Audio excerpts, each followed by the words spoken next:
My advice is always focus on the problem, not the solution.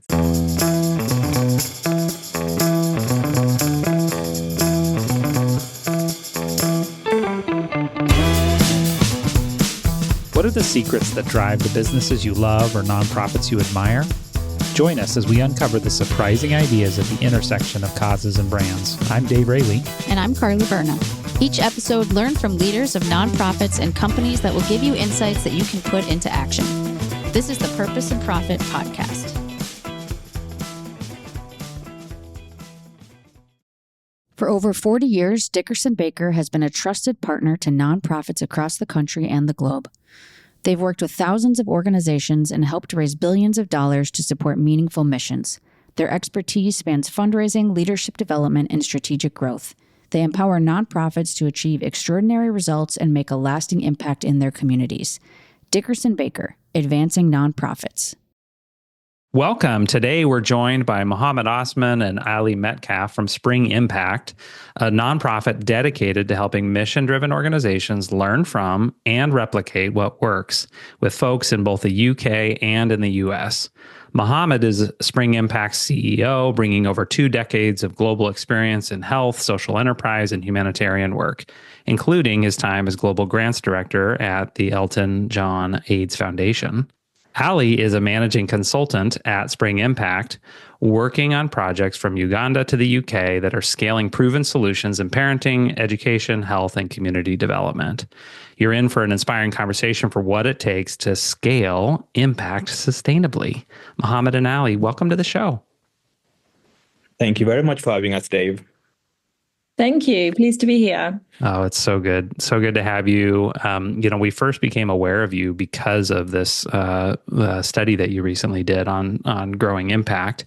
But before we go there, Mohamed, if you could just take a minute, what was the impetus that caused Spring Impact to spring into existence? Sorry for the pun.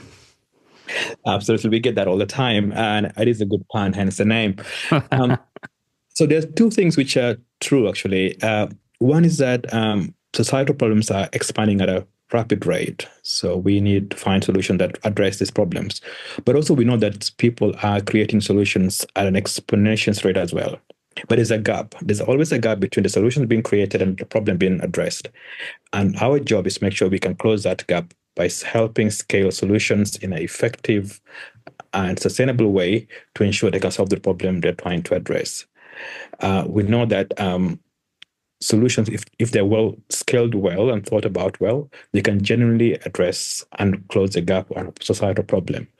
And we do this through 3 broad ways. So we provide partnership through deep consulting, where we help our partners to choose the most efficient pathway to scale and to de-risk their scaling journey. We also work with leaders who are looking to scale the solution through trainings to ensure they have the right mindset for scale and they feel supported because we have learned what works when it comes to scale. And thirdly, what we're doing here on the podcast today is to really share with the world what we have learned. Mm-hmm. We have with more than 700 nonprofits, and we have learned about how to scale efficiently and effectively. And this way we learn to bring to more people. And thank you for inviting us to share our learnings. So you mentioned the word scale, which is something that I feel like we hear often in the for-profit space, but not always in the nonprofit space. So can we start by defining what is building for scale? Absolutely. So we believe the basic essence for this is that when you are delivering a solution whereby the rate of impact is greater than the rate of investment. So I'll give you a quick example. So if you are getting 100 kids into school and you want to, and it costs you $1,000 to do that, scale happens when you can still spend about $1,020, but to be able to get 200 kids in school. So the impact is greater than the investment and it's exponential. So it's a hockey stick effect whereby the impact grows significantly, but you don't have to increase the investment equivalent. So when the 2 are the same, when you invest at the rate of impact, then you have growth. Scale when the rate of impact outstrips the scale of investment. Ali, maybe you want to add to that?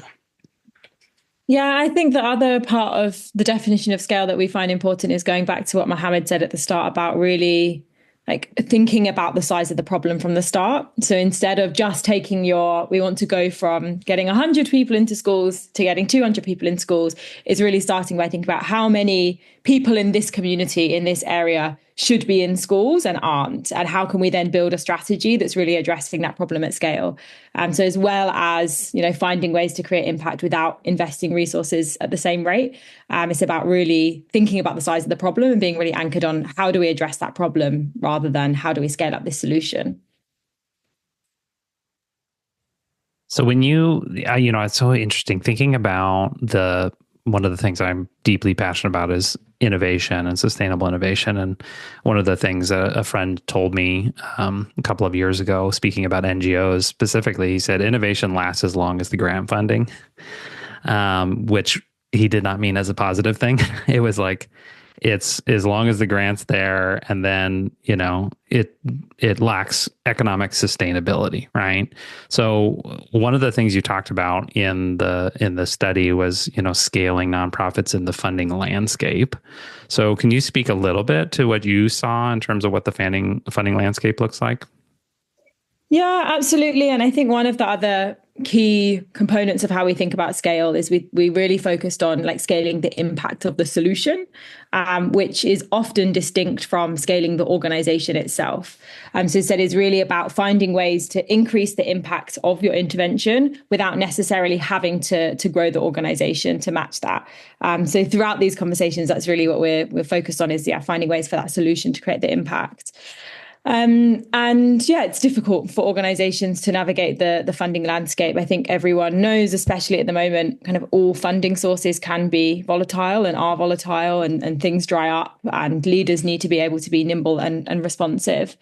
But we find when organizations have a solution that they want to scale, find the best starting point is to really think about kind of who already exists within this ecosystem that can deliver aspects of this solution. So rather than thinking about how do we build the infrastructure, how do we grow our organization, grow our delivery, really think about who can do this as a way of keeping those costs really low.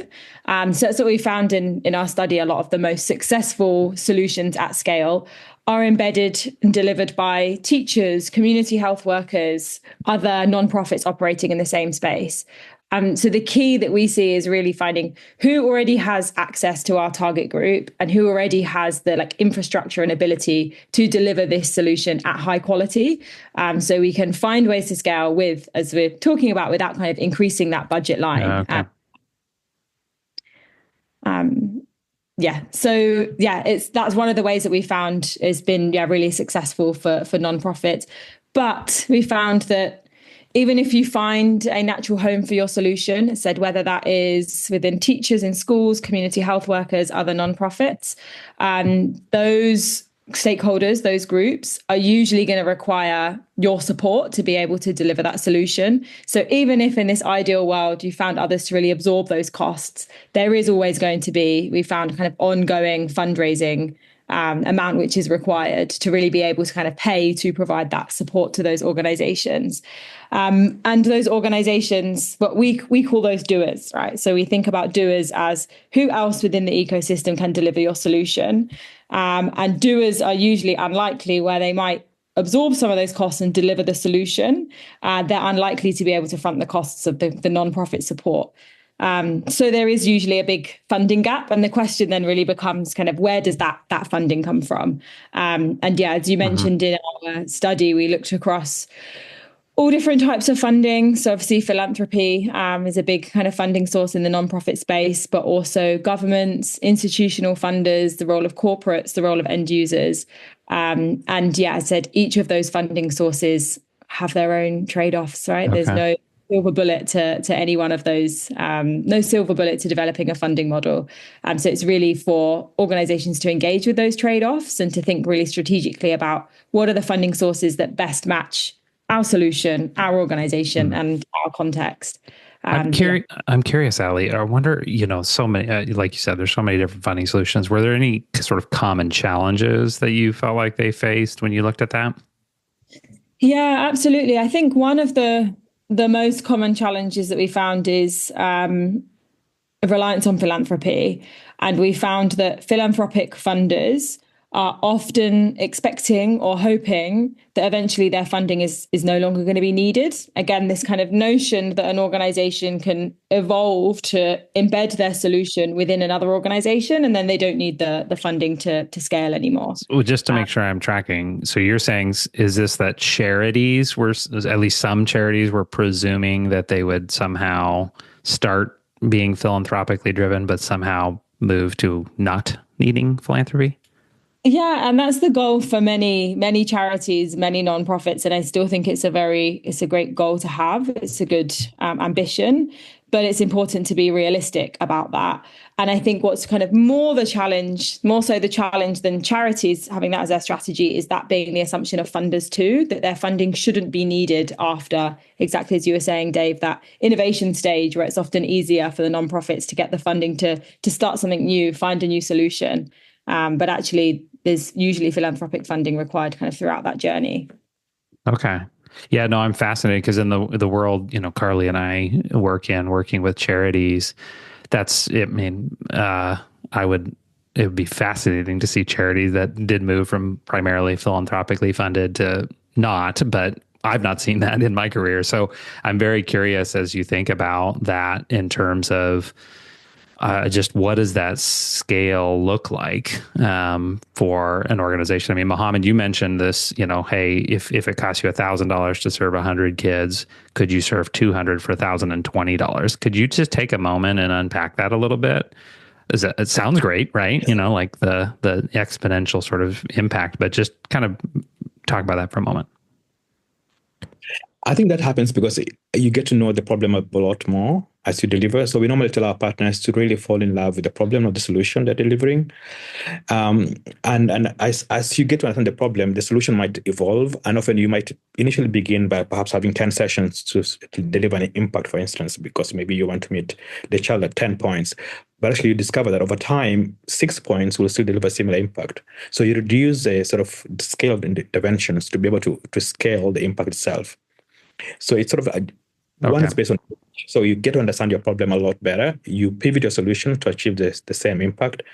So sometimes I normally think of it as a medication whereby, when a pill is initially developed, it's developed as a very high potency, but a very high cost. But as they administer over time, you realize actually you need lower potency, lower cost, but you can deliver the pill for more people. So that's how we see scale when it comes to impact and social problems, whereby you say, okay, I don't need to see this person 5 times to make them feel well, but actually two important points, maybe in the morning and the evening, has a similar outcome, a similar impact. So how do you reduce the touch point so you can bring more people into the mix without increasing the cost? So it's much more sort of like understanding your problem, adjusting the solutions, pivoting around it. And then going back to what Ali has said, it's always keeping in mind the size of the problem. Because then that holds you accountable. It's actually, does the solutions move the dial on this, or do I need to do more quickly, deeper to move the dial? Because you can perfect a solution, but if it's still only touching 10% of the problem, then you're not solving a problem at scale. You're not scaling.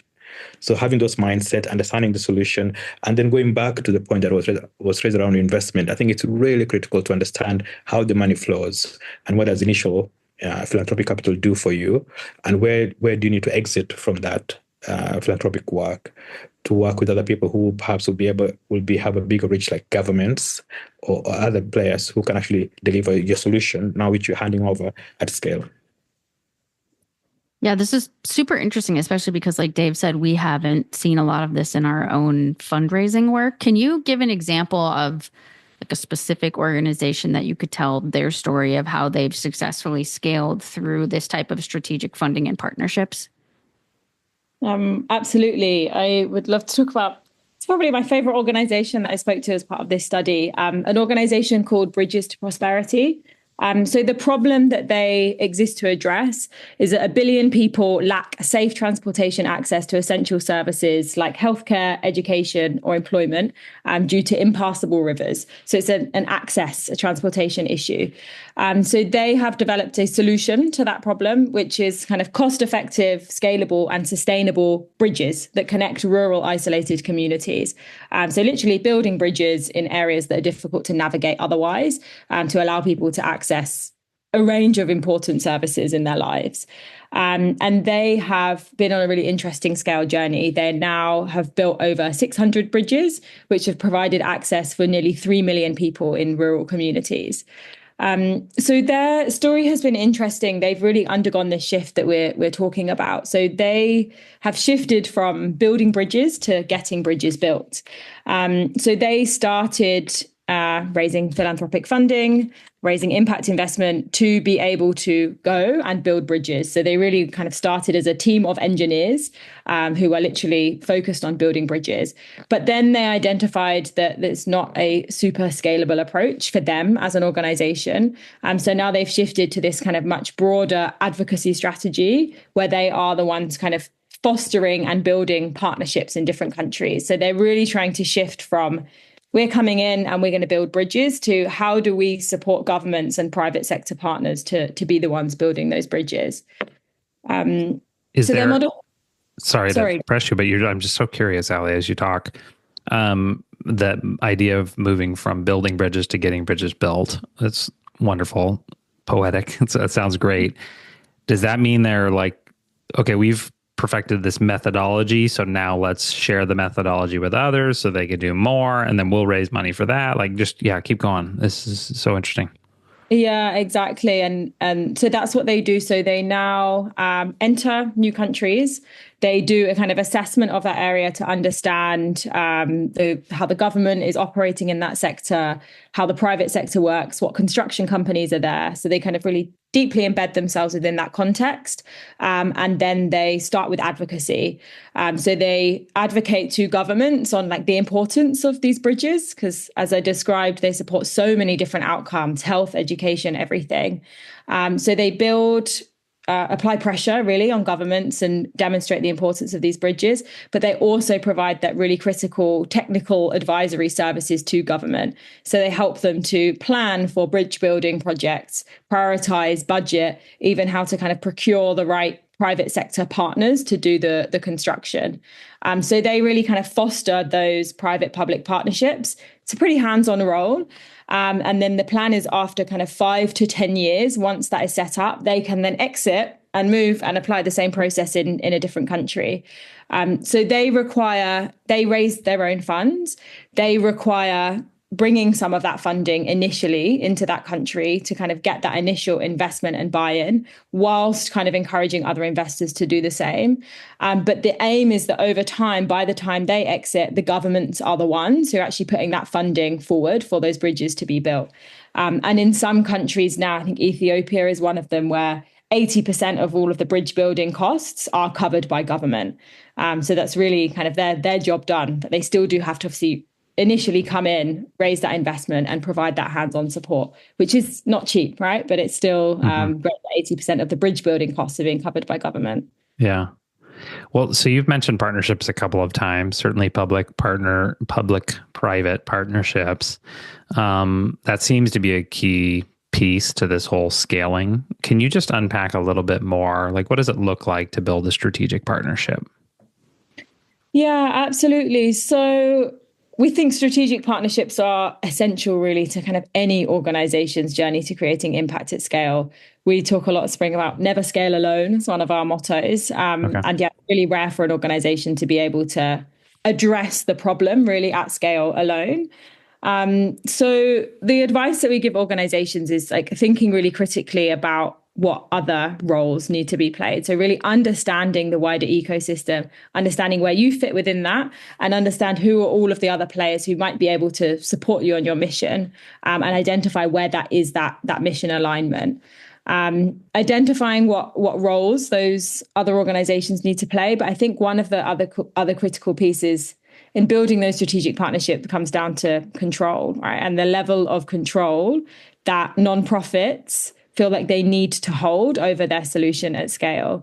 And what I mean by that is, if we assume that as an organization, you're not going to be able to scale this alone, you're not going to be able to scale up your organization to be implementing in all of these different areas that you want to, you're going to need to find others to support you on that journey. And therefore, if others are implementing your solution on your behalf, which might feel like your baby, you've spent so many years kind of perfecting the solution, it can be difficult for organizations to feel comfortable in enabling others to deliver that. But we, as a general rule of thumb, we see that kind of the more control that the nonprofit needs to have over that partnership, over how that solution is being delivered, generally the kind of slower the scale is and the kind of more expensive the scale is, because their role is bigger and they need to build these partnerships.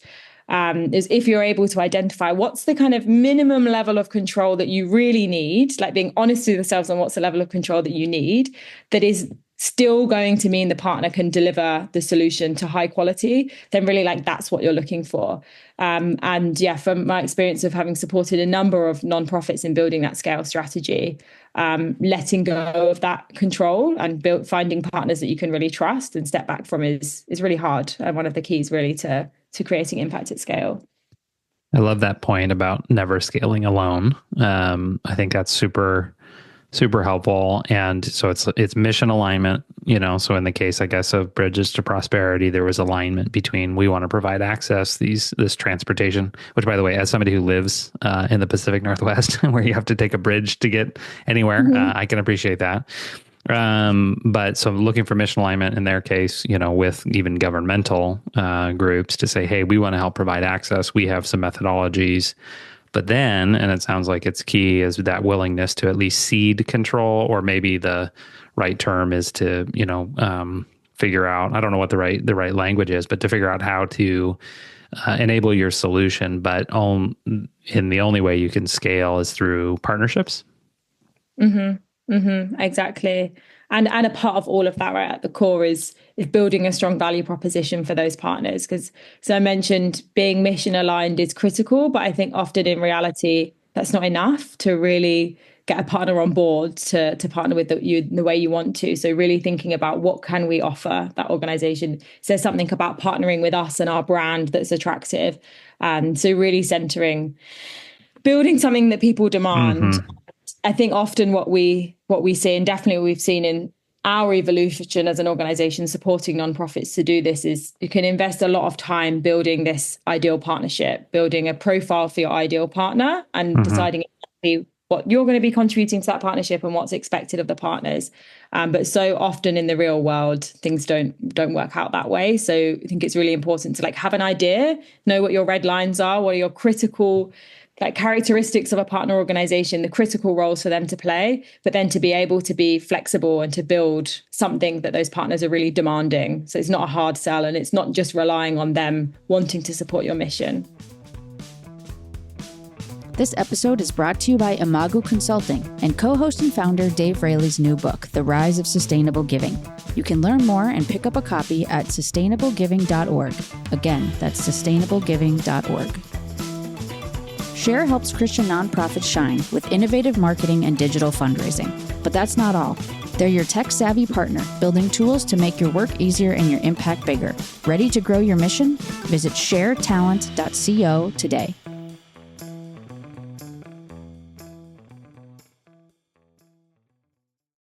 In the fundraising space that Dave and I live in, when we talk about diversifying funding sources, we're often thinking about television and direct mail and phone and, different channels. So for those listening, when they hear this idea of they want to diversify their funding sources while still aligning with their mission, what advice would you give them in the type of funding sources and partnerships that you're talking about? Yeah. So firstly, just re-emphasizing that the importance of diversification. And that was one of the interesting things of this study. I definitely set out wanting to learn from nonprofits that are achieving impact at scale. What model are you using, which is working? What's your sustainable model? And let's get all of these models lined up and see the characteristics between those models. But actually, kind of unsurprisingly, really, most people's response is this isn't our sustainable model. This isn't our kind of silver bullet. This is the model that we're using now. These are the funding sources that we're using now. But that was different 2 years ago, 1 year ago, even 6 months ago, and it will probably continue to look different in the future.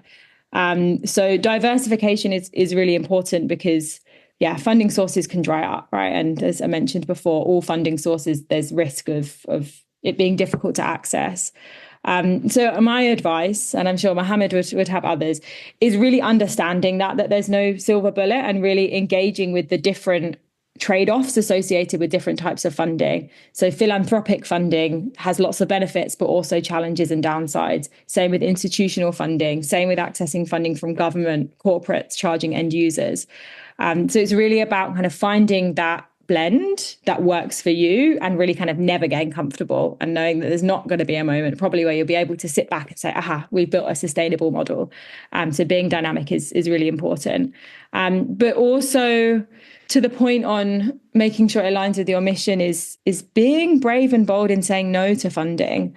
And we have seen organizations say no to funding that particularly might require kind of outsized investment in even applying for the funding and reporting on that funding. So really thinking about, is the impact that we can create with this funding kind of worth our time as probably a resource-stretched organization? But also saying no to funding that's pushing you away from your mission, in terms of pushing you away from serving the groups that you feel like you're best set up to serve, or delivering the solution in the way that you know is the most impactful. So for instance, if it's a parenting solution, working with an organization at the moment who's scaling a parenting solution in Uganda, they might be offered funding to switch to online delivery, right? Because that seems highly scalable. But actually for them, that means those in greatest need, the harder to reach people in rural areas that have connectivity issue, won't be the ones benefiting from the solution. So whilst it might be attractive, I'm sure it's attractive, and it's very hard to say no to funding, but just think really critically about, is this playing to our strengths, or is this pushing us in a direction that means we're kind of diluting our impact, which I know is easier said than done in a very kind of difficult funding landscape, but we see it's really important. Mohamed, what would you have to add for advice for those who are looking to diversify their funding sources? I think what I would really encourage our partners to think about is how to be flexible and opportunistic about their funding, to ensure that they can adjust as the funding comes to an end, where they're able to kind of replace the funding before it comes to an end. They can work with their beneficiaries so they can find them to pay for the services. They can work with the government to ensure they can pay for some of their work. But essentially, I think we have to keep an eye on the funding, so we don't sort of find ourselves at the end where the funding runs out and you have to start ramping up your fundraising.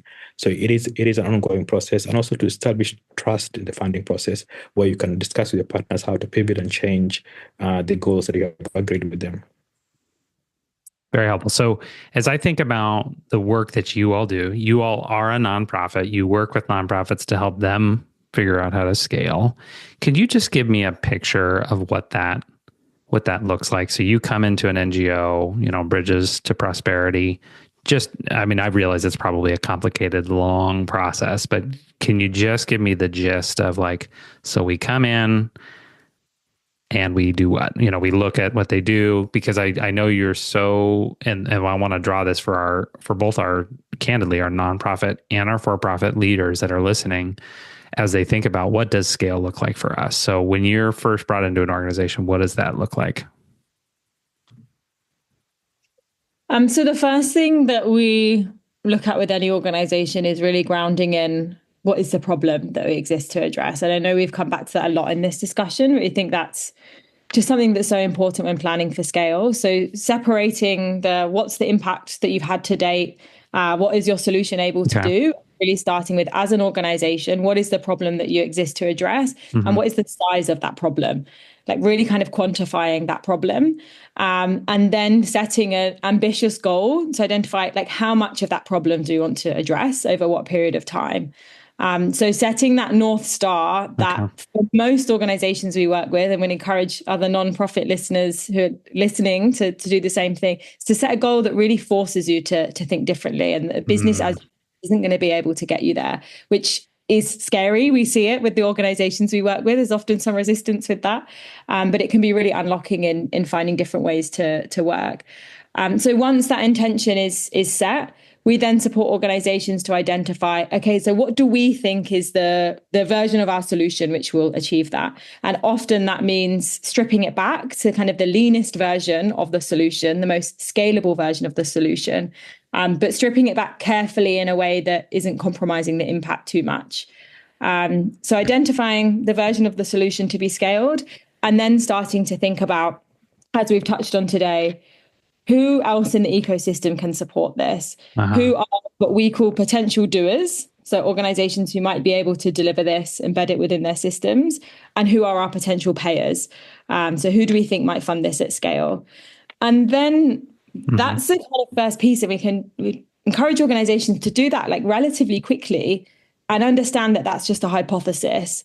And really the kind of critical journey from there on is like finding ways to get out in the real world and actually start to test whether that is true. Start to test whether your solution works differently in the way you thought, whether people are interested in partnering, and refining based on those insights, which we see as different to spending a long time building a really detailed plan for how we imagine this will work at scale. So it's what is the problem we're trying to solve, understanding the size of that problem. I think that's really critical. It seems obvious when you said it and when I say it out loud, but it's like, oh, well, if you're solving 0.001% of that problem, right, then that creates a gap for the leader to say, how do we create an incredible, a solution that is actually scalable, that will really make a dent in this problem. So it's not just the drop in a bucket, setting that initial ambitious goal that makes you think differently. I love that. And then it causes you to think about what's your vision of the solution that actually can scale, right? Okay, that's great. Super helpful. Well, one of the things we always like to do for every episode is end with a little lightning round. And we've got 2 guests today. And so I'm going to let Carly run through that. But I want to give you one chance, Mohamed, before we jump to that lightning round. Just what's one tactical piece of advice you'd give to those that are listening around scale? My advice is always focus on the problem, not the solution. Fall in love with the problem and it point to your scaling journey. And so when you say fall in love with the problem, is that because the solutions are going to change, or you don't want people to be fixated on their solution? I think the solution will look different as you scale it, and the problem remains the same. So you're learning more about the solution and the problem you're addressing. So be open to change, be open to innovate, open to pivot, but focusing on that problem will keep you right. So good. So good. So helpful. Thank you guys for joining us. Carly, let's go to our lightning round. All right, I'm going to go back and forth and just kind of call on you. We have 6 questions. These are just like get to know you speed round questions. So first thing that comes to your mind, I'll start with you, Ali. If you could instantly become an expert in any skill, what would it be? Fundraising for nonprofits. Yeah, same. Okay, that's great. Mohamed, what's your guilty pleasure TV show or movie? I love White Lotus at the moment. Just a bit interested. Oh, okay, good. All right, Ali, if you could donate $1 million to any cause, what would it be? Education. Oh, we just recorded a podcast yesterday and someone else said education. So we're taking a tally here. All right. And Mohamed, what's the most random thing on your bucket list? To go to Alaska. Well, that's on my bucket list too. Of the worldwide podcast we're hosting right now, I am the closest. It's to true. Alaska. Yeah. A lot of water there. All right. And Ali, what's a surprising fact about you that most people wouldn't know? Well, gosh, I'm not a very surprising person. I've run a marathon. Does that count? Nice. That's a good one. Which marathon? Brighton in the UK. Awesome. I've been to that town. All right. And last question, Mohamed, if you could switch lives with anyone living for a day, who would it be? Be with Michelle Obama. Ooh. Oh, that's a great one. It's a good one. Another tally for, I'm going to call that a tally for education. That's not all that she's about, but, well, thank you guys. It's been super interesting to have this conversation. Carly and I live in this world really of philanthropy, right? And so, but we care deeply about the lessons we can learn, between purpose and profit, and scale is one of those things. So I think if folks are listening today, One thing I'm going to take away is fall in love with the problem. Like that is really interesting because I'm just as guilty as the next leader of saying this is the way to solve the problem. And yet, ironically, as a leader and as somebody who speaks about innovation, I talk about how you need to not confuse your mission with your model, and your model needs to change while your mission may not need to change. And so you've helped me think more clearly about that today. So thank you. Good to meet you guys. So thanks for joining us. Thank you so much for having us. It was a pleasure. Wonderful. Well, thank you. And thank you for listening today. I hope you learned something new. I hope you were challenged to think about, am I in love with my solution or am I in love with my problem? And so as you think to scale your organization, I hope you take something away from today and you've been challenged. And until next time. We want to thank all of our sponsors for supporting Season 6 of the Purpose and Profit podcast, including Virtuous, Faith Search Partners, Dickerson Baker, Share, Synergy, Avid, and Imago Consulting. For more episodes of Purpose and Profit, visit www.purposeandprofitpodcast.com or wherever you get your podcasts. Be sure to subscribe so you never miss an episode, and we'd love it if you would rate the show and write us a review. Your feedback is valuable to us. Follow the show on LinkedIn, YouTube, and Instagram. You can also sign up for our email newsletter to get the latest updates. Thanks for listening.